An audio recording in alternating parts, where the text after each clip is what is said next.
Un lit de sable et une étendue de boue.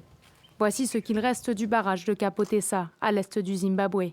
La première source en eau de ce village, indispensable à l'agriculture et au bétail, est complètement asséchée depuis le mois de mai. Cette année, les pluies ont été mauvaises, la rivière est à sec et nous n'avons pas pu travailler dans le jardin. La sécheresse prolongée, liée au phénomène El Niño et au changement climatique, a réduit la production céréalière de plus de 75%. Face à un manque de nourriture, 7,6 millions de personnes, soit près de la moitié de la population, ont besoin d'aide humanitaire. Les enfants de moins de 5 ans, les femmes enceintes et les nouvelles mères sont les plus touchées. Nous avons enregistré une augmentation des cas de malnutrition au cours des 3 derniers mois. Ils ont augmenté d'environ 20% dans le district. Au mois de mai, le président Emmerson Mnangagwa a déclaré l'état de catastrophe nationale.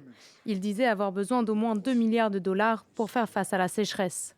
Début juillet, le pays a reçu une indemnité d'assurance de plus de 16 millions de dollars. Une initiative du groupe African Risk Capacity, conçue pour aider les États membres de l'Union africaine à planifier, préparer et mieux répondre aux événements météorologiques extrêmes. Ce versement est complété par des versements à nos partenaires de l'ARC s'élevant à 6 100 000 dollars pour le programme alimentaire mondial et à 8 100 000 dollars pour le réseau START. Le Zimbabwe recevra donc un total de 31 800 000 dollars grâce à ce versement.